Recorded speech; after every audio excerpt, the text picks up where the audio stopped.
नमस्कार. गुरुकुल गोकळी या YouTube चॅनलवरती आपलं विद्यार्थी मित्रांनो मनापासून हार्दिक स्वागत आहे.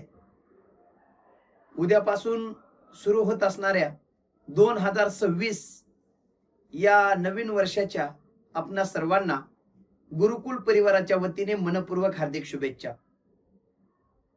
इयत्ता 12वीचे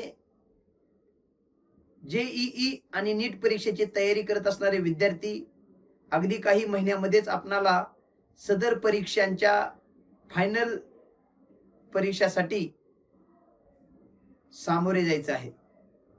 आणि जे विद्यार्थी याच शैक्षणिक वर्षामध्ये इयत्ता 11वी मध्ये प्रवेश घेतलेला आहे त्यांनी देखील 2025 मध्ये मित्रांनो आपल्या हातून जेवढ्या प्रमाणात परीक्षेच्या यशासाठी प्रयत्न होणं आवश्यक होतं तेवढे प्रयत्न झाले नसतील तर खचू नका, कारण तारीख बदलते, आपण आपलं नशीब देखील बदलू शकतोय. न खचता न कंटाळता प्रामाणिकपणे जर आपण अभ्यासाचं नियोजन केलं तर 11वीचे विद्यार्थी देखील जे माझे विद्यार्थी ट्रॅक सोडून अभ्यास सोडून डिस्ट्रॅक्ट झालेले वेगवेगळ्या चुकीच्या गोष्टीच्या पाठीमागे धावतायत त्यांना देखील 2026 एक नवीन संधी आहे की आपण देखील आपल्या आयुष्यामध्ये ज्या काही गडबडी होत आहेत, ज्या काही चुकीच्या गोष्टी घडतायत त्या गोष्टी थांबवून पूर्णतः आपण आपल्या अभ्यासावरती फोकस करू शकताय.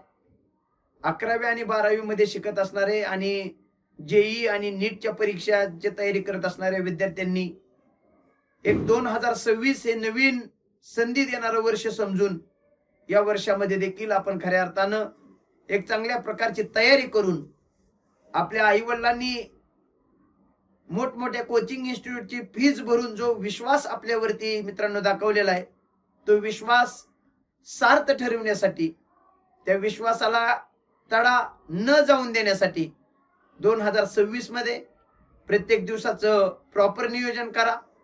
स्वतःवरती विजय मिळवणं म्हणजे मित्रांनो जगातल्या सर्वात अवघडातल्या अवघड परीक्षांवरती विजय मिळवणं होय.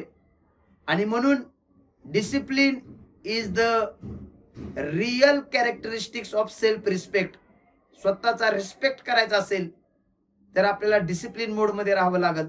आणि ज्यावेळेस आपण सेल्फ रिस्पेक्ट करू त्यावेळेस समाज आपला रिस्पेक्ट करणार आहे. आणि म्हणून 11वी 12वीच्या तरुण बंधू आणि भगिनींना मी नवीन वर्षाच्या स्वागताच्या निमित्ताने एवढंच सांगेल की आपण आपल्यावरचा विश्वास थोडा सुद्धा कमी करू देऊ नका. शेवटी तुम्ही जे तुमच्या स्वतःविषयी मत बनवणार आहे मित्रांनो, युनिव्हर्स तशाच प्रकारची पर्सनॅलिटी आणि तसेच रिझल्ट तुमच्या जीवनामध्ये देणार आहे. आणि म्हणून आपण आपल्याविषयी मत बनवत असताना आपण जर डिसिप्लिन मोडमध्ये ध्येयाकडे दररोज सातत्याने प्रयत्नपूर्वक वाटचाल केली तर येणाऱ्या काळामध्ये जे काय आपलं नशीब, जे काय आपलं भविष्य ते इतकं उज्ज्वल असेल की आई वडिलाला त्या आपल्या भविष्याचा अभिमान वाटेल, चार चौघामध्ये त्यांची कॉलर टाईट होईल आणि आपल्याला देखील या जन्मामध्ये या आयुष्यामध्ये 11वी 12वी मध्ये आपण काहीतरी केल्याचा सार्थ अभिमान वाटेल. अशा प्रकारची एक ठिणगी, प्रयत्नाची चिकाटीची ठिणगी देतो. आणि पुन्हा एकदा आपणा सर्वांना या नवीन वर्षाच्या गुरुकुल परिवाराच्या वतीने मनपूर्वक हार्दिक शुभेच्छा देतो. आपणाला येणारं वर्ष सुखाचं, समाधानाचं, यशदायी जावो अशा शुभेच्छा देतो आणि थांबतो. जय हिंद, जय महाराष्ट्र. धन्यवाद.